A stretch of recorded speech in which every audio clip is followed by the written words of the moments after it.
ओम शांति। 14 दिसंबर 1978 की अव्यक्त मुरली। हेडिंग है विघ्नों से मुक्त होने की सहज युक्ति। सर्व के मुक्ति जीवन मुक्ति दाता शिव बाबा अपने सिकिलदे बच्चों प्रति बोले, आज बाप दादा सदा अपने सिकिलदे लाडले बच्चों को स्नेह की नजर से अपने सर्वश्रेष्ठ सिरताज बच्चों को उसी पद्मा पदम भाग्यशाली रूप में देखते हुए सदा खुश होते हैं कि कल्प पहले वाले बिछड़े हुए बच्चे कितना श्रेष्ठ पद पाने के योग्य बने हैं। हर बच्चे की योग्यता, हर बच्चे की विशेषता बाप दादा के आगे सदा स्पष्ट है और बाप दादा हर बच्चे की विशेषता के मूल्य को जानते हुए हर एक को अमूलक रत्न समझते हैं। सदैव बाप दादा के स्मृति स्वरूप सदा सहयोगी बच्चे हैं। बाप दादा अपने वैरायटी मूल्यवान रत्नों के ही सदा साथ रहते हैं। ऐसे अमूल्य रत्न जिन्हों को बाप ने अपने गले का हार बनाया, दिल तख्त नशीन बनाया, नैनों के सितारे बनाया, सिर का ताज बनाया, विश्व में अपने साथ साथ पूजनीय बनाया, अनेक भक्तों के इष्ट देव बनाया, ऐसे स्वमान में सदा स्थित रहते हो। जिस नजर से बाप दादा देखते वह विश्व देखता, उसी स्वरूप में सदा स्थित रहते हो। आज बाप और दादा दोनों की रूहान चल रही थी बच्चों के ऊपर। बाप दादा बोले, सहज योगी बच्चे, राजयोगी बच्चे चलते चलते तीव्र गति के बजाय कभी कभी रुक जाते हैं। क्यों रुकते? अपनी जीवन की भविष्य श्रेष्ठ मंजिल स्पष्ट दिखाई नहीं देती। आगे क्या होगा यह क्वेश्चन मार्क का पेपर सामने आ जाता है, जिसके कारण तीव्र गति व तीव्र पुरुषार्थ बदल पुरुषार्थ के रूप में हो जाता है। आई हुई रुकावट को मिटाने की व पत्थर को पार करने की हिम्मत कम हो जाती है, इसलिए चलते चलते थक जाते हैं। कोई थक जाते, कोई दिल शिकस्त हो जाते, अर्थात अपने से नाउम्मीद हो जाते हैं। ऐसे समय पर बाप का सहारा मिलते हुए भी अपने को बेसहारे अनुभव करते हैं। लेकिन बाप दादा एक सेकेंड का सहज साधन व किसी भी विघ्न से मुक्त होने की युक्ति जो समय प्रति समय सुनाते रहते हैं वह भूल जाते हैं।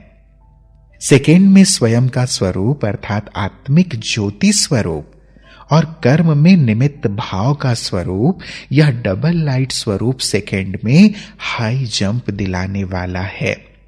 लेकिन बच्चे क्या करते हैं? हाई जंप के बजाय पत्थर को तोड़ने लग पड़ते हैं, हटाने लग जाते हैं, जिस कारण जो भी यथाशक्ति हिम्मत और उल्लास है वह उसी में ही खत्म कर देते हैं और थक जाते हैं, वह दिल शिकस्त हो जाते हैं। जब ऐसी मेहनत बच्चों की देखते तो बाप दादा को भी तरस पड़ता है। जंप लगाओ और सेकेंड में पार हो जाओ, यह भूल जाते हैं। तो आज यह रूहान हो रही थी कि बच्चे क्या करते और बाप दादा क्या कहते। सहज मार्ग को थोड़ी सी विस्मृति के कारण इतना मुश्किल कर देते जो स्वयं ही थक जाते। और क्या करते हैं? अपने ही व्यर्थ संकल्पों का तूफान स्वयं ही रचते और उसी तूफान में स्वयं ही हिल जाते। अपने निश्चय के फाउंडेशन व अनेक प्रकार की प्राप्तियों के आधार में स्वयं ही हिल जाते हैं। ना मालूम विनाश होगा या नहीं होगा, भगवान आज ठीक है व नहीं है, दुनिया के आगे निश्चय से कहें व नहीं कहें, गुप्त रहें व प्रत्यक्ष होवें, जमा करें व सेवा में लगाएं, प्रवृत्ति को संभालें व सेवा में लगें। आखिर भी क्या होना है? बाप तो निराकार और आकारी हो गए, साकार में सामना करने वाले तो हम हैं। ऐसे व्यर्थ संकल्पों का तूफान रच स्वयं को ही डगमग करते हैं, अपने निश्चय के फाउंडेशन को हिला देते हैं, जैसे तूफान कहां पहुंचा देता है, वैसे यह व्यर्थ संकल्पों का तूफान तीव्र पुरुषार्थ से पुरुषार्थ तरफ ले आता है। ऐसे तूफानों में मत आओ। बाप दादा ऐसे बच्चों से पूछते हैं कि क्या अब तक भी ट्रस्टी हो व गृहस्थी हो? जब ट्रस्टी हो तो जिम्मेवार कौन? आप व बाप।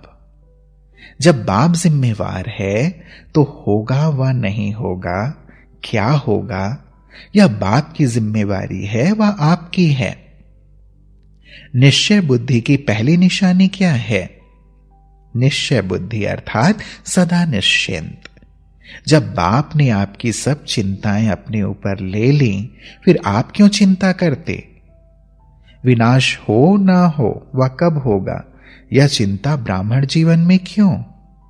क्या ब्राह्मण जीवन हीरे तुल्य जीवन, बाप से मिलन मनाने की जीवन, चढ़ती कला की जीवन, सर्व खजानों से संपन्न होने वाली जीवन, सर्व अनुभूति संपन्न जीवन अच्छी नहीं लगती है?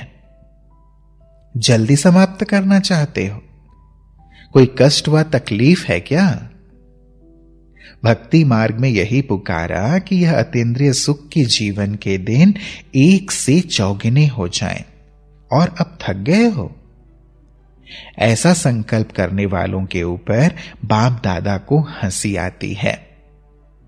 अप्राप्ति क्या है जो ऐसे संकल्प उठाते हो? जब कल्याणकारी बाप कहते हो, कल्याणकारी जीवन कहते हो, तो जो भी भगवानुवाच है उसमें अनेक प्रकार के कल्याण समाये हुए हैं। क्यों और कैसे कहा, इस संकल्प से निश्चय बुद्धि का फाउंडेशन हिलाते क्यों हो? अगर ऐसे छोटे छोटे तूफानों में फाउंडेशन हिल जाता है तो महाविनाश के महान तूफान में कैसे ठहर सकेंगे? यह तो सिर्फ एक अपने व्यर्थ संकल्पों का तूफान है, लेकिन महाविनाश में अनेक प्रकार के चारों ओर के तूफान होंगे। फिर क्या करेंगे? इतनी छोटी सी बात में, जिसमें और ही आगे के लिए समय मिला है, साथ मिला है, अनेक प्रकार के खजाने मिल रहे हैं, प्राप्ति होते हुए समाप्ति की उत्कंठा क्यों करते हो? सुख के दिनों में धीरज धरो, कब और क्यों के अधैर्य में मत आओ। अपने ही व्यर्थ संकल्पों के तूफान समाप्त करो, संपत्तिवान बनो, समर्थिवान बनो, सदा निश्चय बुद्धि। कल्याणकारी बाप और कल्याणकारी समय का हर सेकंड लाभ उठाओ। सारे कल्प में ऐसे संपत्तिवान भाग्यवान दिन, भाग्य विधाता के संग के दिन फिर नहीं आने वाले हैं। विनाश के समय भी यह प्राप्ति का समय याद करेंगे। इसलिए ड्रामा अनुसार कल्याण अर्थ जो ड्रामा का दृश्य चल रहा है, उसको त्रिकालदर्शी बन, हिम्मत और उल्लास वाली समर्थ आत्माएं बन, स्वयं भी समर्थ रहो और विश्व को भी समर्थ बनाओ। पत्थर तोड़ने में थको मत, स्वयं के तूफान में हिलो मत, अचल बनो। समझा? करते क्या हो और करना क्या है, यही रूहान बाप दादा की हुई कि बच्चे क्या खेल करते हैं। अब समर्थी का खेल खेलो, जिससे यह सब खेल समाप्त हो जाएं।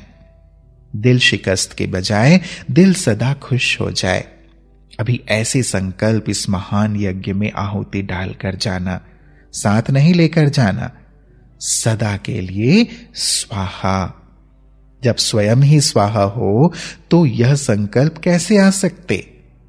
इसलिए स्वाहा का भोग लगाकर जाना, समर्थ संकल्पों रूपी फलों का भोग लगाना। समझा कौन सा भोग लगाना है? अच्छा, ऐसे सदा निश्चिंत, सदा निश्चय बुद्धि, हर महावाक्य के महान अर्थ को जानने वाले, संकल्प के भी ट्रस्टी अर्थात जो बाप के संकल्प व बच्चे के संकल्प ऐसे मन बुद्धि संस्कार में समान, बाप दादा के समीप आत्माओं को बाप दादा का याद प्यार और नमस्ते।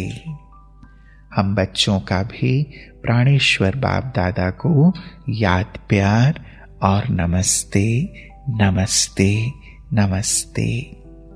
शुक्रिया बाबा, शुक्रिया। ओम शांति।